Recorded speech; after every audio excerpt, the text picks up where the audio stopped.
Everyone wants to live a healthy life, but it's not always the easiest thing to do. Veterans often have extra hurdles to overcome in pursuit of a healthy life. Fortunately, there are a variety of resources available for veterans to take advantage of. Stay with us as we talk about choosing your own path to a healthy life.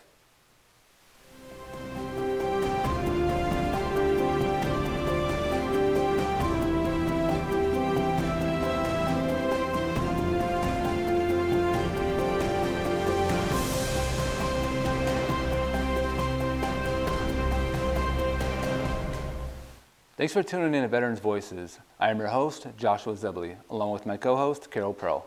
Tonight, we'll be talking about veterans and healthy living. We start tonight's conversation by hearing from two Army veterans about their search for the path to a healthy life. Here is Veteran Voice host, Elena Kim. Hello, I'm Elena Kim, and I'm talking with Army veterans Marlene Zander and Steve Trush. Welcome to the show. You both had some challenges with transition because of your experiences while you were deployed and in service, but both of you found ways to improve your life and your health, so I'm excited to talk with you today. Let's start with Marlene. Can you tell me a little bit about your deployment and the challenges that you had when you came home? Sure. So in 2007, I was deployed to Iraq. Around the third or fourth month of being there, I was hit by an IED and an RPG. At the time, I was pulling a tanker full of fuel. The ultimate outcome of that attack, I suffered a traumatic brain injury, which brought on epilepsy. Due to that epilepsy, I was told I couldn't do too much anymore because I was having like 10 to 12 seizures a day. And, you know, that kind of put me in a deep, dark depression, thinking that I couldn't do anything. And I guess I just tried to push resilience to make my life better. So I went on a kayaking trip, and I'd have to say it changed my life. Nothing happened while I was on it, and from that day forward, I just put myself in this mode where the only way I was going to get better was to heal myself from the inside out. Thanks, Marlene. We want to hear a little bit more about that journey, but thanks for sharing that experience that you had on deployment. Can I ask, how long were you in the military before that happened to you? I served about 8 years. 8 years, and then you sort of wake up and you have this epilepsy where you're experiencing seizures daily. So I imagine that's really, really a difficult point in your life. I want to talk a little bit more about that, but let's also talk with Steve. Steve, can you tell us a little bit about your military service and challenges that you had after you got out of the military? Yeah, thank you for having me. So I was enlisted in the Special Forces, 3rd Special Forces Group at Fort Bragg. Deployed 3 times to Afghanistan, eventually transitioned to be an intelligence officer. After those deployments and seeing a lot of stuff, I experienced post-traumatic stress and transition. I thought I was doing well. I thought everything was fine. And then going from having that community in the military to going all the time to trying to integrate into civilian life, that stress really hit me like a ton of bricks. And it's been a process of healing and really finding community and really connecting through nature has been the biggest part of my healing. Being outside and doing things like volunteering with farm animals and gardening and connecting to your community in that way has been amazing for me. Well, we are excited to have both of you here and to hear about sort of what worked for you. But let's take a step back to, Marlene, for you, when you were in that place where you woke up with these seizures, and then Steve, for you, once you got out of the military and you realized that op tempo was slowing down and that was affecting you. A lot of veterans will isolate or self-isolate themselves in circumstances like this.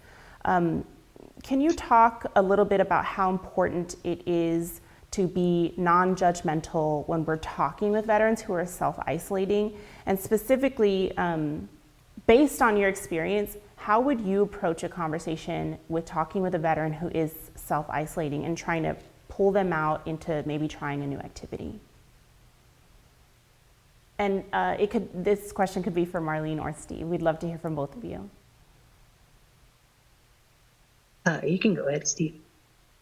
Yeah, well, thanks, Marlene. So really coming from a place of having been there and, isolated myself, I realize that, it can be hard if you are feeling like someone is judging you. And, I was trying to do the best I could, and I thought I had everything figured out. I knew that whatever I was trying to do, that was the only way possible.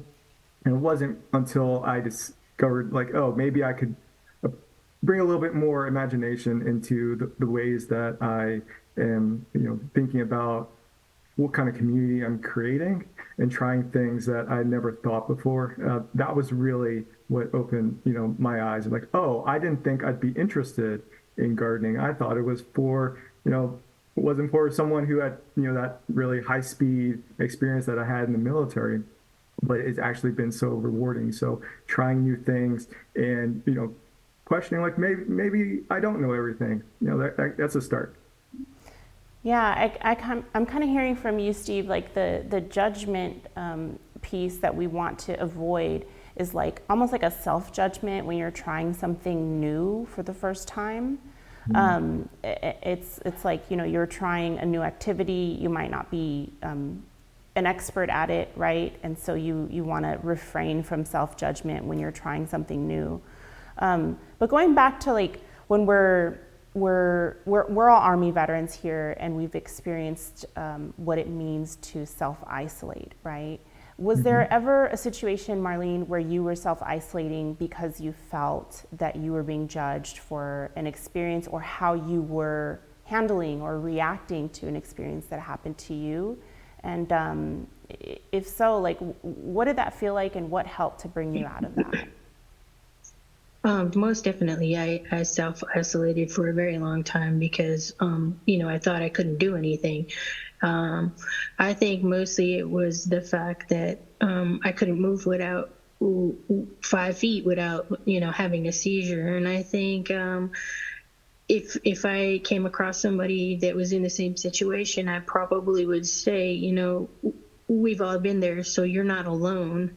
That's something I really would harp on, because I think that's it, because we're worried about being judged, so we just isolate and not realize that there's a billion other people that have been in the same situation that we have, and to know that you're not alone. Also, you got to try everything once, because you're at the point now where you need to find your new purpose, and once you find that, the dark turns into light. Yeah, I really like that. Thank you for sharing that, Marlene. So we've got a lot of military veterans who are watching the show, and we talked about self-isolating. There's also self-medicating, right? So a lot of folks, it kind of stems from the culture when you're in, when you get out, continuing to use things like alcohol to sort of get through some of the uncomfortable feelings that you might be experiencing. Marlene and Steve, can you talk a little bit about how important sobriety was to you in achieving an overall healthy life? I definitely know for me, sobriety was a huge challenge. It's definitely what kept me going all this time, trying to suppress my pain by drinking. I've been sober for about 4.5 years. If I wasn't sober, it would impact my medication that I take for my seizures, as well as, I would be over 200 pounds. Since, starting my ideal purpose, becoming a personal trainer and using fitness as a part of creating my new purpose, I weigh 165 pounds now, and it's suppressed my seizures. It's suppressed my mental health. It's made me stable. Not only am I mentally stable, I'm physically stable. And so, I harp on sobriety big time. Yeah, that's excellent. Congratulations on 4 years sober. I'm hearing that it wasn't the one and only factor in you choosing a healthy life, but it's almost like it gave you that extra boost. Steve, what about you? Did you have experiences when you came back and you were dealing with sort of the drop in op tempo where, you know, self-medicating was something that you experienced? Yes, definitely. Alcohol was the way that I coped with the anxiety that I'd be feeling, and it helped. It worked for a while until it didn't, and suddenly I would start having more panic attacks, and it's just almost like it wasn't enough, and my body was saying like you might want to do something differently. So it was really hard, and it took time, but eventually it got to the point of not drinking and also haven't had a drink in over 4 years. And Wow. I noticed that my sleep improved dramatically, and that was the biggest thing to helping my mood to stabilize, and I felt regulated, and so I didn't have as much anxiety as well. But I will say, like, there was this point where I had to reach out for more support because like a lot of my socializing was kind of centered around alcohol as well. And Yes. so, finding a community that can be more healthy as well was so important for me. Yeah, that's super important that you bring that out, is that, you know, it's the drinking is not just a part of the health, but the social aspect of it too. So yeah, thank you for pointing that out, Steve. A lot of veterans, and even Marlene, you kind of spoke a little bit about this earlier. They say that being of service again, or finding your passion again, but being of service, whether it be to other people or even in certain cases to animals, or plants in your case, Steve, is a part of healthy living, is a part of healing. Would you agree with that, Steve? Yes, yeah, absolutely. When I was looking for community, it's a lot to go from isolation, and this is also like during the pandemic where isolation was the norm for so many people, and it was like overwhelming to think like, oh, how am I going to meet new people and be be there for them, and I just started like, well, if I can be there for, I rescued a dog, and then I started volunteering, helping farm animals. And it was like, oh, you sort of got to meet people outside. But really the support I was getting was from like, being there for goats and horses. And that really was my introduction to just being in nature in general. Awesome. And Marlene, really quickly before we go to our next segment here, what inspired you to not give up? I know that you probably have to try a lot of different activities. What would you tell a veteran who isn't quite sure and is thinking about giving up because they didn't like the first one or two activities that they tried? I definitely have to say you gotta try everything. There is something out there for you. You just don't give up on trying. I know it's like seems repetitive, and people may even question why you keep doing different things. And it's getting you out, it's getting you in society, it's getting you off the couch. That's Just try as important. much as you can. I love it. Well, I want to thank both of our guests for being here with us and telling their stories. Not every veteran will take the same path to healthy living, but if you keep searching, it sounds like you're going to find something that inspires you. Thank you. Those stories really bring home the fact that veterans may have extra challenges finding a path to a healthy lifestyle. Just know that you are not alone. There are many veterans that face the same challenges. We now take a look at the support that the Department of Veteran Affairs can provide to veterans who want to improve their overall health. I want to welcome to the show recreational therapist Christian Dillon and registered dietitian Aska Hokazono. Welcome, Christian. Welcome, Aska. Thank you for joining us today.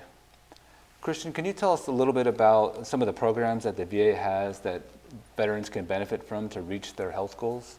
Of course. So there's a multitude of benefits or programs throughout the whole medical facility, but and specifically there are a lot of wellness programs through our department, the Integrative Health.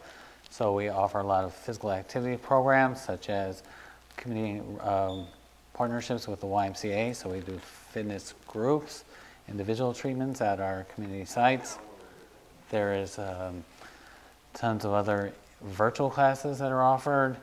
And then we have also in-person treatments with, we have massage therapists, we have acupuncture, we have acupuncturists, and then we have some other typical kind of treatments and programs. We have obviously we have dietitians that work with people that work on their dietary change. We have also a lot of mental health programs as well to work out with folks that have depression, PTSD, and all types of other mental afflictions. So that's the kind of the bulk of a lot of those services that we offer through the VA at this point. That's great. I mean, you said dietitian, and we have Oscar that's joining us. Also, can you tell us a little bit about what you do for the VA? Yeah, thank you for having me. So as a dietitian, I see veterans for various health issues and or for wellness goals that they may have. Specifically in the integrative health program that I'm part of, that Christian and I are part of, in the whole health program, we offer a lot of various whole health activities and classes that veterans can enjoy. And for me specifically as a dietitian, I teach cooking classes, I teach anti-inflammatory diet classes, and also, as I was saying, one-on-one visits to meet veterans' goals. That's really interesting. A lot of veterans probably don't even know that these programs exist outside of, I think everyone knows there's physical rehabilitation, but I don't think a lot of veterans know that there's dietitians on staff, right? Mm-hmm. That's okay. All right. Christian, can you tell me how important physical activity is to achieving a healthy lifestyle? So it's critical in so many ways. I mean, obviously you need to work on your mental health and your body at the same time. They work together. But I try and press also with veterans that a little bit can go a long way. You do not have to do everything, A lot of people think I have to be able to lose 50 pounds now. I have to be able to run up a hill. I got to be all this right away. And I'm just like, well, just savor and be able to understand that, just being able to get out of bed with less pain, be able to, climb the stairs with more ease, and then just little functional activities can go a long way versus just trying to take on too much. And then a lot of times you do too much too soon, and end up hurting yourself, and that really sets you back from doing anything further. So there's just a multitude of benefits from being physically active in just so many different ways. And then drawn into hopefully a little more socialization, especially if you're out in a group setting. So we really try and harp on the benefits of being in a group setting as well. Christian, you're really hitting on what this entire show is about. It's about being more involved in, going outside, doing things, and how it can make you feel mentally, physically, and how a good diet incorporated with all these other aspects of health is so important, but just being able to socialize. So I'm glad you mentioned mental health, the social aspect part of it. I just think about the wins you get as a person when you're able to. Yesterday I couldn't walk 200 feet, now I can walk 300 feet and 400 feet. We're not all going to run marathons, we're not all going to be CrossFitters, but if you're getting better every day, you're getting healthier every day. And I think you mentioned it without even really saying it, because this is what your job is, right? So that was great. So Oscar, on the diet side, do you help veterans get away from a non-healthy diet into a healthy diet? Because that's one of the hardest things in the world to do, not for veterans, but for anybody, right? Yeah, so that's a great question. I think, like Christian, I try to approach it in a more approachable, realistic, step-by-step approach. So instead of saying, let's overhaul your unhealthy diet, and by the way, I wouldn't call it unhealthy. I think we would just take a look at it and see if we can maybe minimize or limit our processed foods, and then try to increase unprocessed whole foods into our diet. And that's actually what I recommend is let's focus on adding, because it can be really discouraging when you're told by a professional or doctor or dietitian, like you can't have this, this, or that. So instead, I like to focus more on adding. And yes, I do recommend, just primarily focusing on whole, unprocessed, sort of Mediterranean / anti-inflammatory eating. And Oscar, we are talking about the total package of physical and the nutrition. There's a name that encompasses this whole program. Isn't there the whole health program? Is that correct? Yes, that's correct. Again, can you expand a little bit on that, what that entails? Sure, I'd love to. So the whole health program at the VA is, it focuses really on the veteran. We are looking at you, a veteran, as a person, as a whole person that has multiple parts of their lives that make them who they are.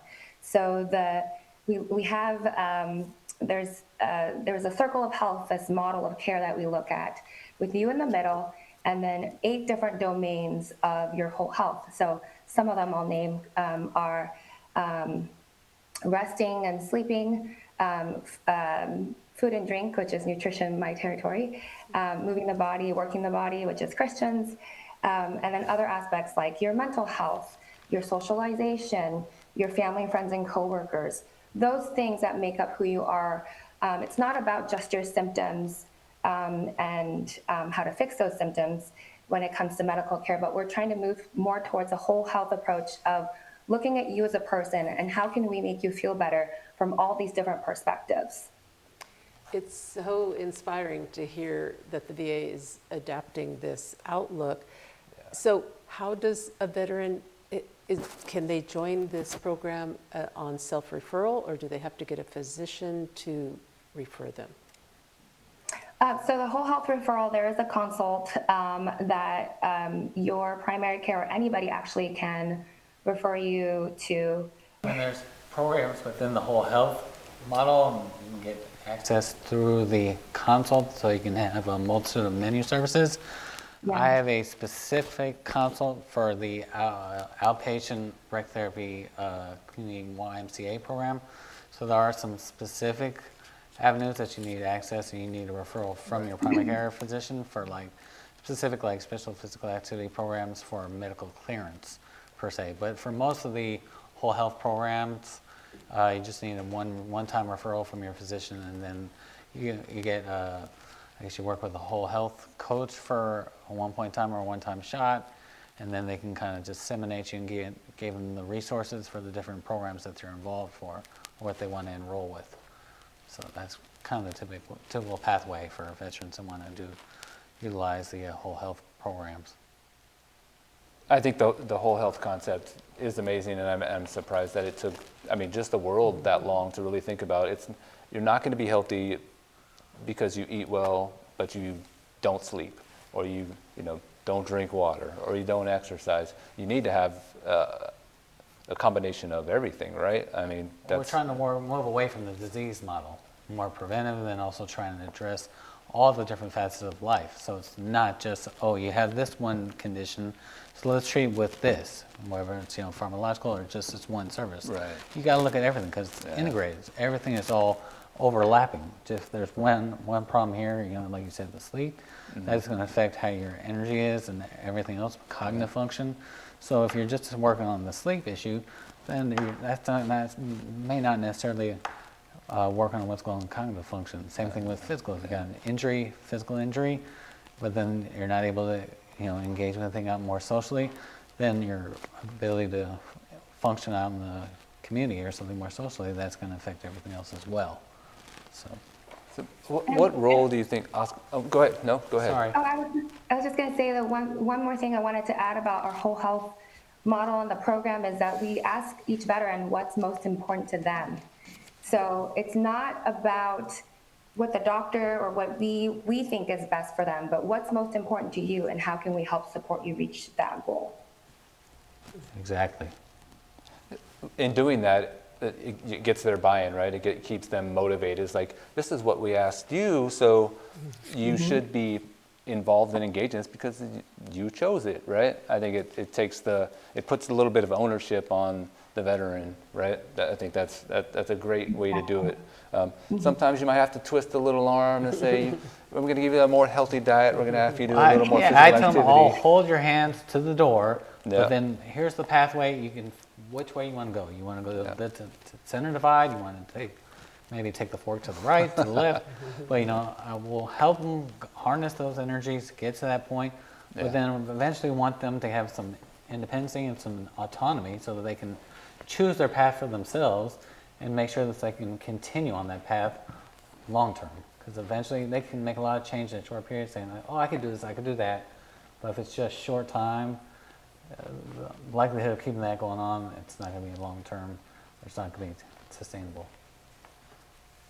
Thank you, Christian and Asuka. When we come back, we will be talking with Team Red, White, and Blue about how they are helping veterans live a healthy life. So stay with us. We all make more than 35,000 decisions a day. Most are small, but some can be life-changing. When it comes to taking care of yourself, the most important choices can be hard to make.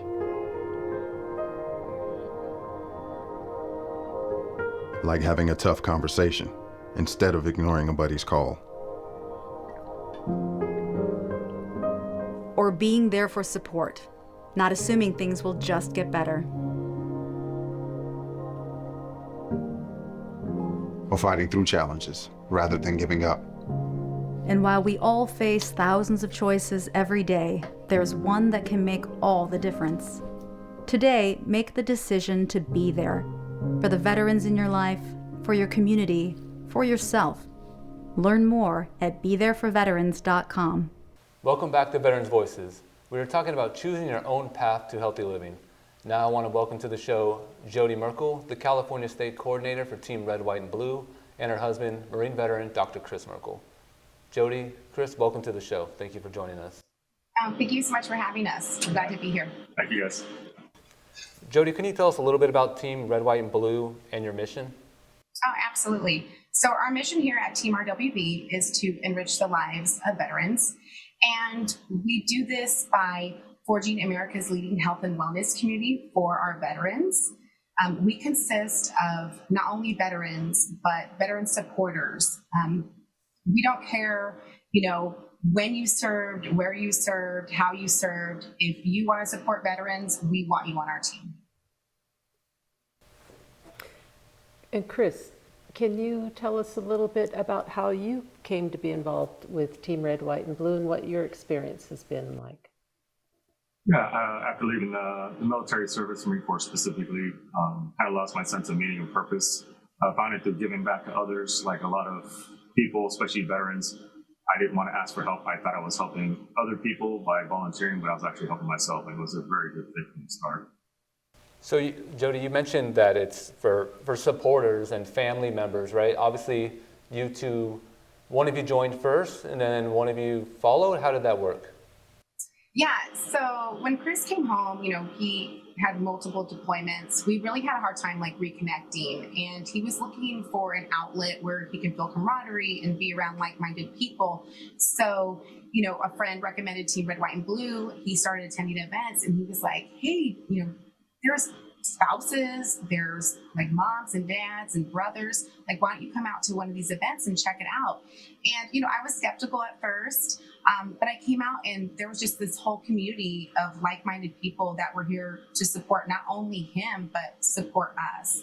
And we started volunteering together, and it just really gave us a purpose. And it helped us reconnect, as a family, because we were of service to others, but working together in that service, for sure. That's really great. And I understand it's physical, right? But it's also being part of a network. It's social. So, you really hit two aspects there. What do you think that without the physical part, you wouldn't be able to connect as much because you could just walk around the park and do things like that, right? What do you think about it being physical about it? Because you have to hold each other accountable, because it's difficult? Oh, absolutely. Absolutely. We have monthly challenges. We do have the Team RWB app. That's like our hub. That's where we stay connected with other veterans and other veteran supporters. And we have monthly challenges, and we do hold each other accountable. We post on there and we share, our stories and, our wins. And sometimes, if we're having a bad day and we're instantly surrounded by other people that are like-minded. We see right now in social media it's just not the best place to spend your time. And with the Team RWB app, this is where you learn about our in-person events. This is where you can join different activity groups and see what's going on there and support other veterans. It's just a really fun space where you could be inspired and motivate others to just move their body, just daily movement. For me in California, especially, we have the beaches, we have the mountains. I'm really big on just getting outside, get out of isolation and just move your bodies. And there's a team here that will go hiking with you, that will go surfing with you. And it's so easy. You just download the app and all of a sudden you have accessibility to all these different events in your area. And if that doesn't interest you, you can do the challenges at home with your family, the virtual challenges that we offer as well. I see some photos on the screen. If you could see those, can you tell us a little bit about what you all were doing there? Gosh, so I'll start. So the one with the 32 veterans, the Climb for Heroes event. Okay, well, gosh, there's a lot of pictures now. I'll start here. So the picture on the left, we participated in the Baton Death March.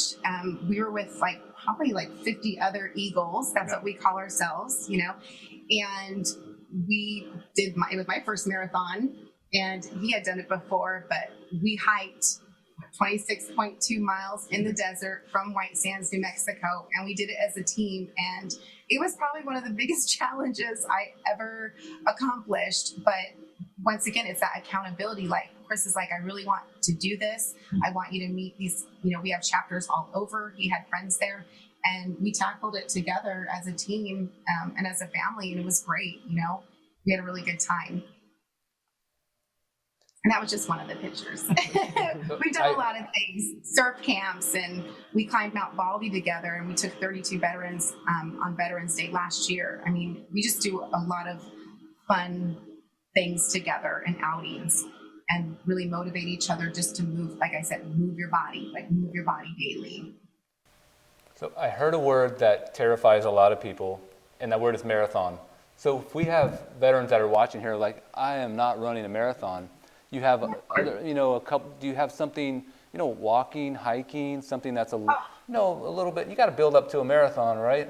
Absolutely. Can you tell us a little bit about some of those activities?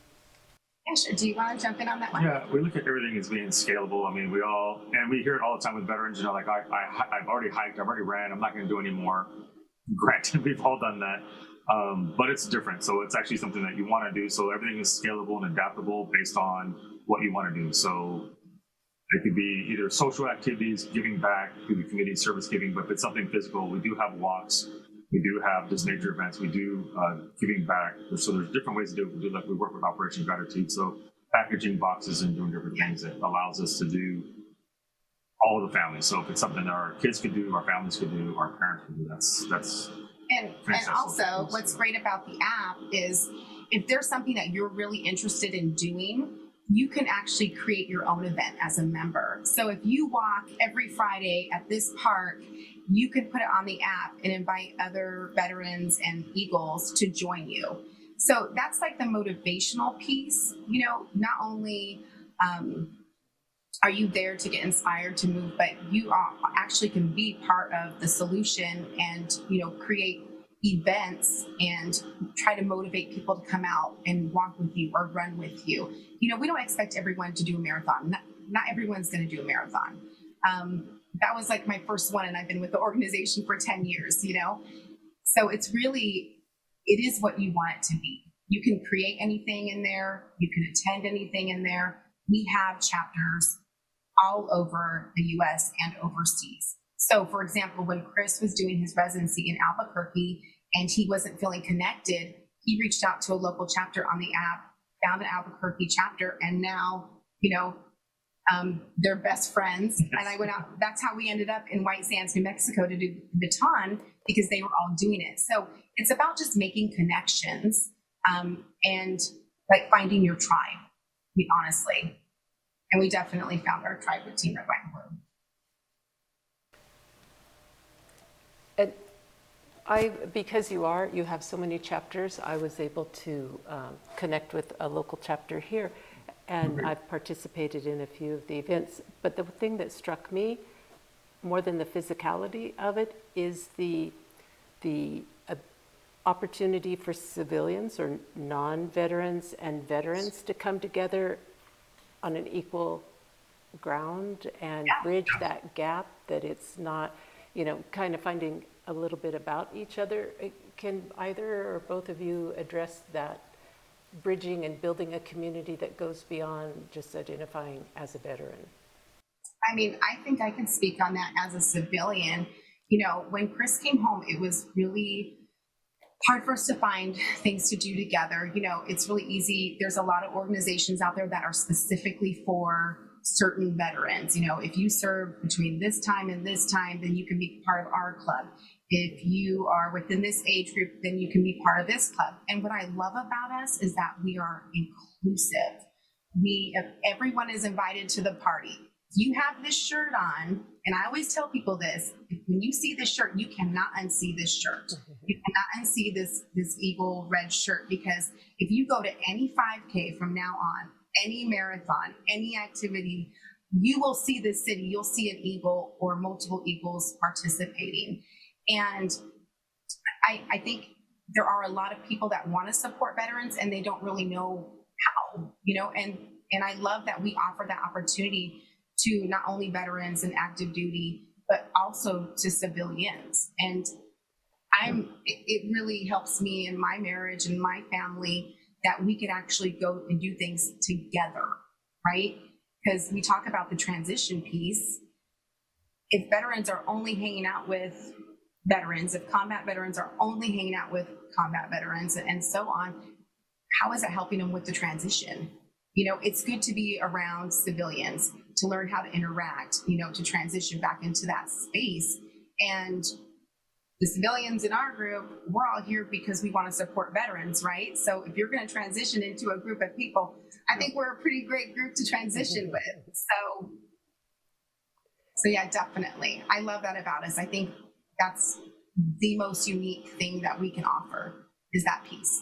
I would agree. That's a great point that I never really thought about that. When you're thinking about transitioning, why would you go hang out with a whole bunch of veterans? That's not much of a transition. You're really right. You're transitioning to the civilian world. So if you're a married couple or some boyfriend, girlfriend, and you say, I'm going to go do something fun with my veteran friends, like that's not really transitioning, and it's also not helping the relationship. So the fact that Team Red, White, and Blue has this opportunity open for, and you can bring your children, you said, I'm sure, and your parents, I think, Chris, you even said that. So the activity level is available for all. That's really great to hear. Now, can you tell me a little bit about what's the fee? What does it cost for all these activities, and how does that go? How does that work? It's free. So to download the app, it's absolutely free. The only small cost is the shirt. If you're a veteran, active duty, they will send you the shirt free, but they do have a $5 shipping fee. So, but that's pretty much it. Most of the activities, they are free, with an exception, obviously, if if someone goes on the app and says, we're going to go do this 5K together, let's meet up, then, someone might pay for their own way to do a 5K if a member event was created. Because that's, like I said, anyone can go on the app, any member can create an event. So if you do the rock and roll run every year, you can go on the app, create an event and say, hey, I'm Chris, and I'm trying to find like-minded people that want to come and do this run with me. And you post it on the app, and now all our members see it. And they can join you and meet up with you, and you don't have to do it alone.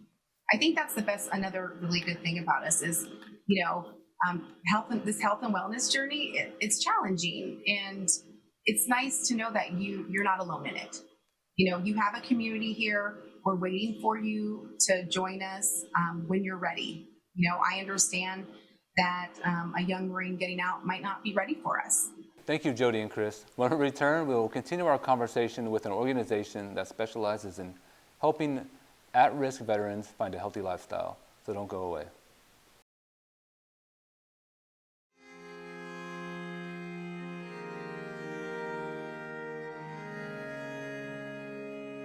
Honestly, I'm not really sure why I'm calling. It's just, I'm having nightmares.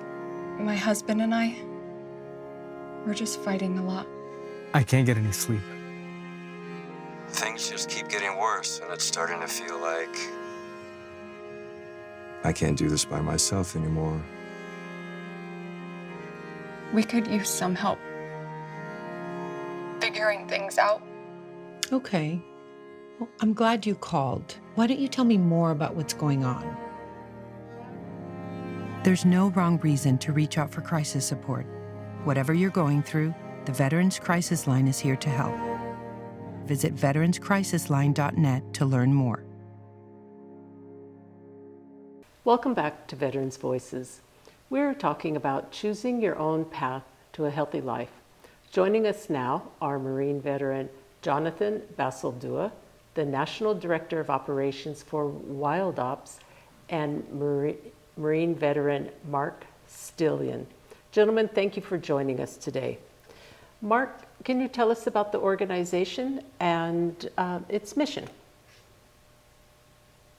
Yeah, definitely. Thanks for having us on, first of all. Wild Ops is a nonprofit organization, and we exist for one main purpose, and that is to find the isolated at-risk combat veteran and to facilitate a program of healing through faith, brotherhood, and the great outdoors. Wild Ops is very unique in among other organizations in the fact that, Wild Ops, we have a, common saying, Wild Ops is for life. Wild Ops, we form these relationships with one another, and they don't just stop at the end of the trip. They carry on for, for months and years afterwards. So Wild Ops is very unique in that way, and it's had a significant impact on the veteran community. Thank you. How about Jonathan? How did you become involved with Wild Ops? So, there's 40,000 veteran organizations in the country, and we don't want to be 40,001. Our mission is to go after the isolated combat vet, the guy that does not want to be found. It's a hard community to reach, but we're reaching them. So, I was that guy. I wanted to be left alone. I was in a really dark place, at this point in my life. And, I heard about Wild Ops. It was kind of, I've never heard about it before. And luckily somebody came across the table with the information. And, I kicked, fought, and screamed to not go, because I was that guy that didn't want to be found. But lo and behold, I ended up going on the trip, and it was one of the best things that's ever happened to me in my life. This was 3 years ago, a little over 3 years ago when this took place. But ever since, kind of like how Mark just mentioned, post-op is huge. It's not, you go on a trip, you go home, and then we're done with you. It's not that, so I stayed connected and, wanted to be a part of this amazing organization, especially after what it did for me. And, it took off from there. So, now here we are.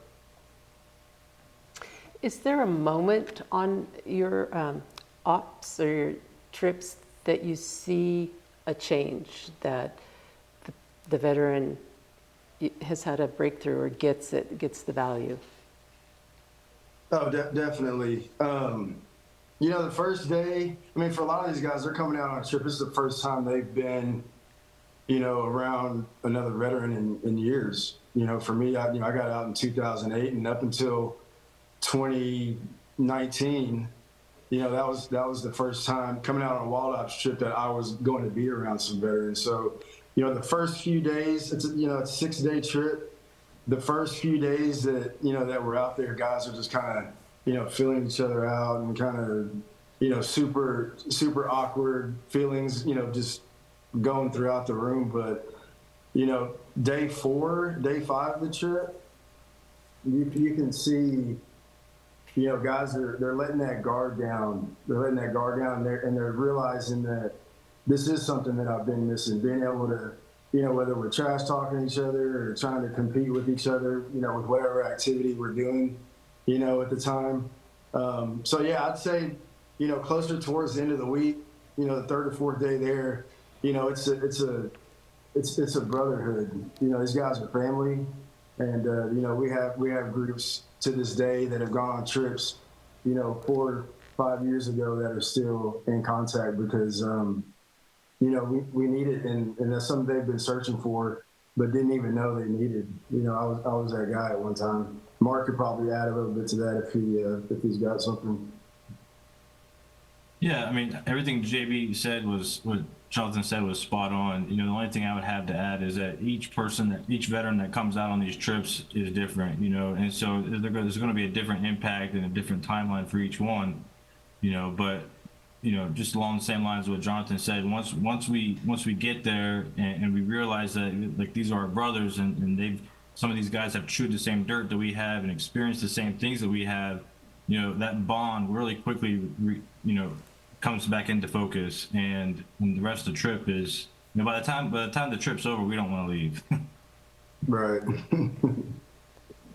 I really like the idea of having a 6-day trip, because I definitely feel like the first day you guys are sizing each other, we're all sizing each other up, but then I'm guessing there's probably some team building or something you all do, so everybody trust one another, and then by day 2 or 3 you're kind of like a little platoon, right? You got little squad leaders, and I know you try and keep that, probably don't use a lot of military terms because you're really trying to keep everyone on an even playing field, but could you tell us what the trip kind of looks like? You show up and are you putting up tents, you're whitewater rafting, hunting, fishing? What does that look like? Yeah, no, sure. So, we have a few different venues across the country. For example, I use our Montana venue. So the day the guys get there, the facilitators that are out there to lead the trip, they'll go grab the guys from the airport, and kind of like you just said, everybody's kind of, like, what have I gotten myself into, or what's going on here, type of scenario. But we get them there, get them settled. We have rack assignments. We have where the guys are sleeping. We have the whole week planned out so that they get there from the airport, and they unpack, and you might see a little bit of chatting going on and stuff like that. And something they're blown away with is the meals. We try to give these guys a heck of an experience, one that they'll never forget. So the first day everybody gets in, usually by the second or third day we're out fishing, in God's country out in there, Montana. And with I don't know if any of you have been in Montana, but just being out there alone, it's breathtaking. So you get to, not only you get to fish, some beautiful areas in Montana, but just with the scenery alone and the tightness that these guys start to feel. It's a big trust thing. So they start to get to know each other. They're out in a beautiful setting. You get out and fish. And, we have a little competition, while we're out there on the trip. And, guys, especially combat vets, we're always trying to outdo each other. So, it makes it a really, really great time, and that's just at our Montana venue. We have a venue in California, another in Tennessee, and there's just different, most of it revolves around fishing, but in Tennessee, there's a few other activities that we get into out there. So are you all fishing or are you catching? I know there's a big difference, right? Well, Mark fishes, I catch. But I didn't mean to start the fishing trash talk already. See, we're already doing it. But I can just imagine the difference between day 6 and day 1 and how you all feel, like putting yourself in the shoes when you started with Wild Ops and just seeing the change of the veterans and how that must feel. Like, look how I'm able to help other veterans, and they will take that attitude and go help veterans, either if those other veterans join Wild Ops or it's just in their daily activities, right? They're a different person. So that, can you explain, just, Carol asked you, but I'm really trying to get to how it makes you feel as veterans to help other veterans like that.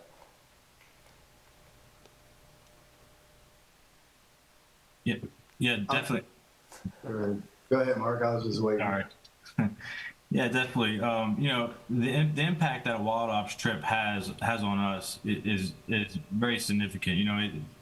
Let me just use myself in this example. When I went on my first Wild Ops trip, I came in a broken individual. I came back motivated and ready to give back, because so much had been given to me. And, I came home from my first trip with Wild Ops and, did just that. I began, not just, working with the organization, here and there, trying to fundraise and do different things, also do outreach and advocate for the organization, advocate for veterans' mental health.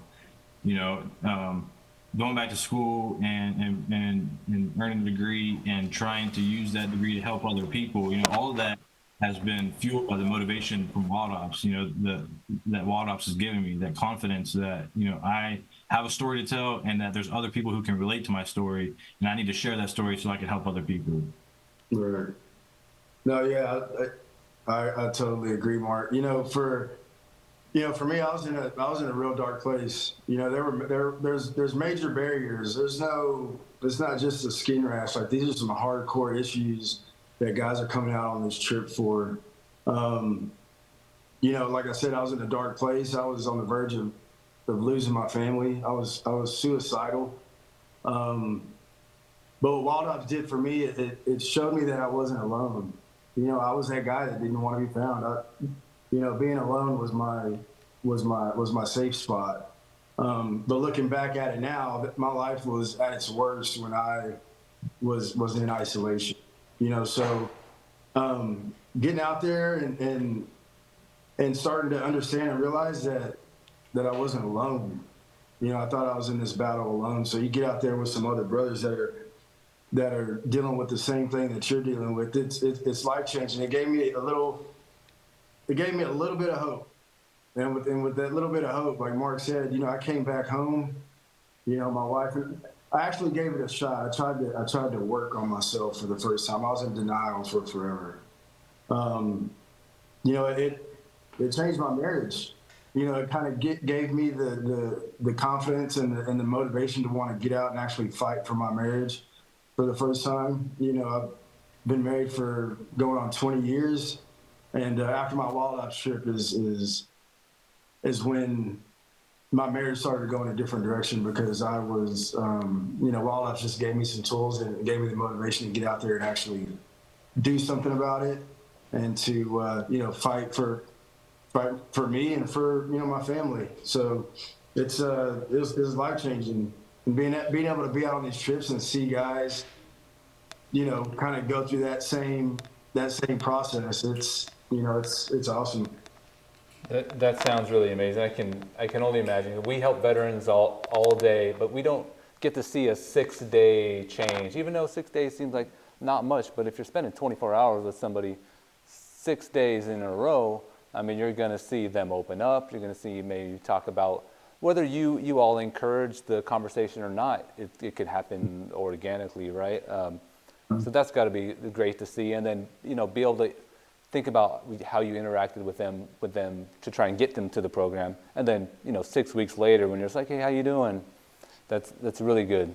With these combat vets that we're reaching,